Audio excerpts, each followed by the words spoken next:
कई शायर ऐसे हैं जो आज भी ये मानते हैं कि हमें पार्टी और सियासत से कुछ नहीं लेना देना, और उनकी कलम में क्या कम ताकत है। पहले तो आपके सवाल में जो शब्द है, आप आज तक में नौकरी कर रही हैं तो आज तक की गुलाम थोड़े ही हैं। मैं एक पार्टी के साथ काम कर रहा हूं, हम किसी संस्थान के साथ काम करते हैं, संस्थान हमें सम्मान देता है, हम संस्थान की विचारधारा के साथ सहमत होते हैं, तब तक साथ चलते हैं। जिस दिन हमें लगेगा कि संस्थान हमारी विचारधारा से सहमत नहीं है, हमारी शर्तों को नहीं मान रहा है, उस दिन ये हो सकता है मेरा अपना जो उसूल है कि मैं पार्टी तो नहीं बदलूंगा, राजनीति छोड़ दूंगा। हमारी अपनी एक दुनिया है। क्या राजनीति में आना जरूरी हो गया था इमरान? बिल्कुल जरूरी हो गया। बहुत सारे शायर ऐसे हैं जो मानते हैं कि अपनी कलम को आजाद रखना किसी भी एक पार्टी की विचारधारा से उनकी पूरी जिंदगी का लक्ष्य होता है। नहीं, देखिए, आप जिस दौर में जी रहे हैं, इस दौर में अगर आप ये कह रहे हैं कि आप तटस्थ हैं, तो आप सबसे बड़ी सियासत कर रहे हैं। ये बड़ी अच्छी बात कही आप। ये कहना कि मेरा सियासत से कोई लेना देना नहीं है, ये सबसे बड़ी सियासत है। जो भी ये कह रहा है वो सबसे बड़ी सियासत कर रहा है। वो अपने आप को सबका रखना चाहता है, और मेरा अपना मानना है कि या तो इधर खड़े हो जाओ या तो उधर खड़े हो जाओ। अब शायर कितना बचा है और कितना सियासतदां हो गए हैं इमरान प्रतापगढ़ी? पूरा मैं कोशिश कर रहा हूं कि शायर और सियासतदां कितना हो जाएं, उससे ज्यादा जरूरी है कि मेरे अंदर का इंसान कितना बचा हुआ है, मैं उसको बचाने की पूरी कोशिश कर रहा हूं। और संवेदना के स्तर पर मुझे लगता है कि मैं कभी तन्हाई में बैठता हूं तो खुद से आंख मिलाता हूं, तो मुझे लगता है कि यार ठीक है, अभी उतना खराब नहीं हुआ हूं, और कोशिश करूंगा कि कभी उतना खराब ना हो। ये आवाम से भी वादा करता हूं। क्या बात है। जब तक शायर आईना में देखने के लायक रहे तब तक वो रहता है शायर, इसलिए आपके अंदर शायर तो जिंदा है। शायर समाज का आईना होता है। 33 रैलियां आपने की है महाराष्ट्र में। हाँ, 33 महाराष्ट्र में 33 प्रेस कॉन्फ्रेंसेस की, रोड शो किए। झारखंड में 11 रैलियां की। झारखंड 13, झारखंड 11 जी। और जाके बोलते कैसे हैं, कनेक्ट कैसे करते हैं लोगों से? मतलब एक शायर वहां खड़ा होता है या पॉलिटिशियन खड़ा होता है, कनेक्ट करना जनता से, ये हुनर क्या है? मैं इसलिए जिंदा हूं कि मैं बोल रहा हूं। दुनिया किसी गूंगे की कहानी नहीं लिखती। लोग मुझे सुनने आते हैं, देखने नहीं। फिल्म स्टार्स आते हैं किसी पॉलिटिकल प्रोग्राम में तो लोग उनको देखने आते हैं, उनके डायलॉग सुनना है उनको।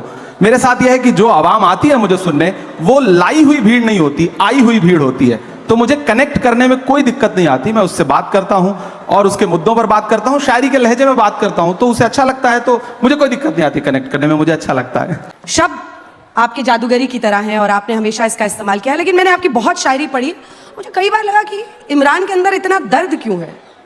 इमरान के शब्दों में, उनकी लाइनों में दर्द बहुत झलकता है, इसकी वजह क्या है?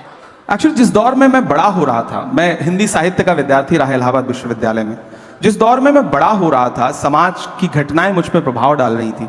उस समय सिस्टम एक अलग तरीके से व्यवहार कर रहा था, और खासतौर से मैं जिस समाज से आता हूं, उस समाज के दर्द को ज्यादा जल्दी महसूस करता हूं, क्योंकि मैं उसके बीच में रहता हूं। मैंने उस भेदभाव को, उस सिस्टम के जुल्म सितम को करीब से देखा है, और शायर हूं तो जाहिर सी बात है कि दर्द तो है दिल में।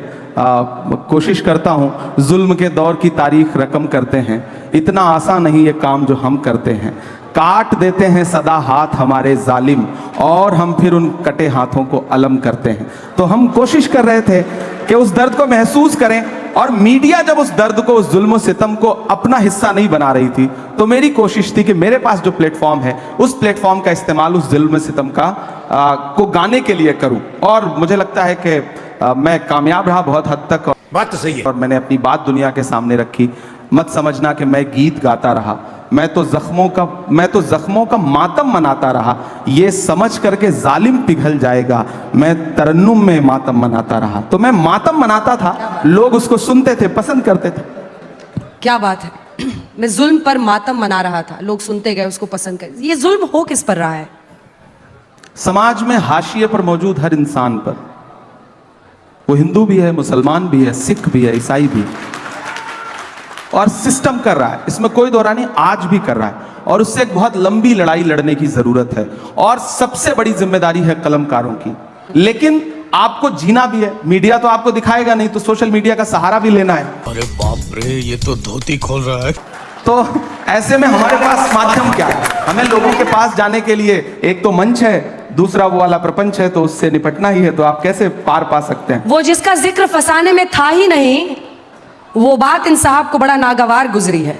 अब बैठे भी हमारे मंच पे है, बताइए। यही सुंदरता है। ये नया भारत है, ये घर में घुस के मारता है। क्या बात है सर, क्या बात है सर। यहाँ पे बैठे हैं, मंच हमारा है, और फिर भी शिकायत कर रहे हैं कि हम इनको दिखाते नहीं हैं। शिकायत नहीं कर रहा हूँ, हम लोगों के बीच में बहुत सामान्य बातचीत हो रही है, तो आपको सामान्य तरीके से ही मैं बात कह रहा हूँ। मैं जब मीडिया की बात करूं तो देखिए, मैं कलम का आदमी हूं, तो जाहिर सी बात है मेरी शिकायत भी अपने परिवार के लोगों से ज्यादा होगी। साहित्यकार हमारी भी तो शिकायत है, आजाद देते अपनी कलम को, क्या धार थी। अब ऐसा लगता है आप स्वतंत्र पत्रकारिता चलिए शुरू बिल्कुल वही कर रहे हैं, हम लोग वही कर रहे हैं, और इसीलिए आप भी मजबूर होते हैं इस मंच पर आने के लिए। देखिए आप भी मजबूर होते हैं, क्योंकि आज तक जैसा मंच है नहीं। इमरान प्रतापगढ़ी जी, आप भी जानते हैं आज तक जैसा मंच है नहीं। हमारी क्रेडिबिलिटी और सर्वश्रेष्ठता पूरी दुनिया में धमक रखती है, और वो किसी एक व्यक्ति के बोलने से ना तो ऊपर चढ़ती है ना गिरती है। कुछ चीजें स्थायी होती हैं। तभी आप भी आए हैं, आपके कुछ प्रशंसक आगे की कतारों में बैठे हैं, वो भी इसीलिए आए हैं क्योंकि उनको पता है कि यहाँ पर से जो हम वीडियो एडिट कर करके डालेंगे वो वायरल होगा। तू समझा? हाँ जना जी, देखिए तुम्हारी बज़्म के बाहर भी एक दुनिया है। मेरे हुजूर बड़ा जुर्म है ये बेखबरी। आज तक बहुत अच्छा संस्थान है, मैं किसी एक संस्थान को क्रिटिसाइज नहीं कर रहा हूँ। तो बाकियों का बड़ा यहाँ मत निकालिए। हम यहाँ अगर आए हैं ना, तो आपने हमें बुलाया है, हम तब आए हैं। बिल्कुल हमारे मेहमान हैं आप। हमने कितने सांचों में ढल के आए हैं, कितने सांचों में ढल के आए हैं, ख्वाब की तरह पल के आए हैं। तुम सिफारिश से जहां पहुंचे हो, हम वहां खुद ही चल के आए हैं।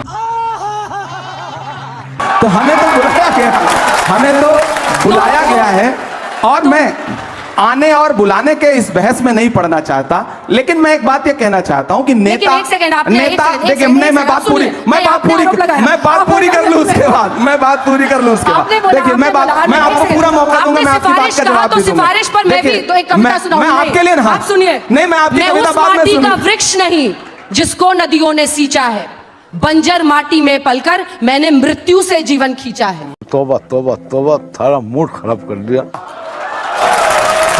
तो कविता पूरी हो गई। अब मैं बात जो कह रहा था कि यहाँ बुलाने और आने का सवाल नहीं है।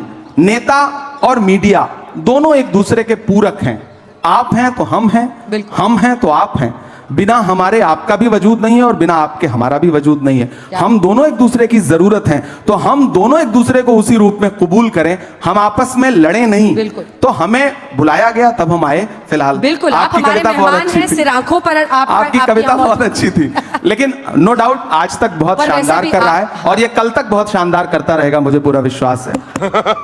कितनों को सिखाया ये बताइए। असल बात ये है, राहुल जी को भी सिखा रहे नहीं सिखा रहे। सबसे पहले तो मैं देश की पार्लियामेंट में पहुंचा हूं, और पिछले 2 साल की पार्लियामेंट की तमाम जो स्पीचेस हैं उठा के देखिए, आपको लगेगा कि सारे लोग शायरी सुना रहे हैं। खड़गे साहब शायरी सुना रहे हैं, धनखड़ साहब शायरी सुना रहे हैं। एक दिन तो धनखड़ साहब ने, यानी चेयरमैन साहब ने राज्यसभा के, फाइनेंस मिनिस्टर से कहा कि क्या इमरान प्रतापगढ़ी की शायरी पे टैक्स लग सकता है क्या? वो वीडियो उठा करके देखिए।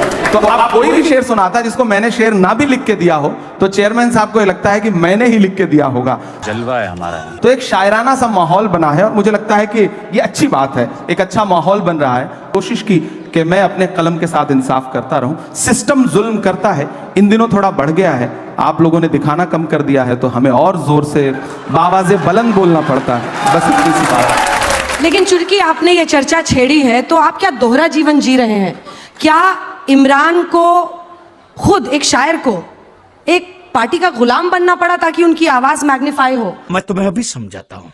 एक नज़्म सुनाता हूं। एक दिन हुआ क्या कि पार्लियामेंट में नए गए हैं, तो थोड़ा चीखना चिल्लाना ज्यादा, जोश ज्यादा है, तो एक साथ 146 सांसद सस्पेंड किए गए। याद होगा आपको, इतिहास में पहली बार विपक्ष के 146 सांसद राज्यसभा और लोकसभा मिला के सस्पेंड हुए। हम निकले तो मीडिया के साथ ही बाहर खड़े थे, तो उन्होंने व्यंग्यात्मक तरीके से कहा कि सस्पेंड हो गए। तो हमने कहा भाई, आज सस्पेंड ना हुए होते तो अपनी नजरों में गिर जाते, ऐसा लगता कि बुजदिलों में नाम शुमार हो रहा है, बहादुरों में नहीं। तो बोले आप शायर हैं, शायरी की भाषा में बताइए। तो एक नज्म कही मैंने वहीं पर कि जख्म पर जख्म खा के निकले हैं, ये संगीत वाले भी जो साथी बैठे हैं मुझे उनका भी साथ मिले कि जख्म पर जख्म खा के निकले हैं हम, मगर मुस्कुरा के निकले हैं। सर झुकाने का हुक्म जब आया, सर झुकाने का हुक्म जब आया, और भी सर उठा के निकले हैं, और भी सर उठा के निकले हैं। और सस्पेंड होके आए थे तो गुस्सा था, तब ये शेर पढ़ा कि हर सितम का जवाब आएगा, देखना इंकलाब आएगा। कल आ ही गया ना कि हर सितम का जवाब आएगा, देखना इंकलाब आएगा।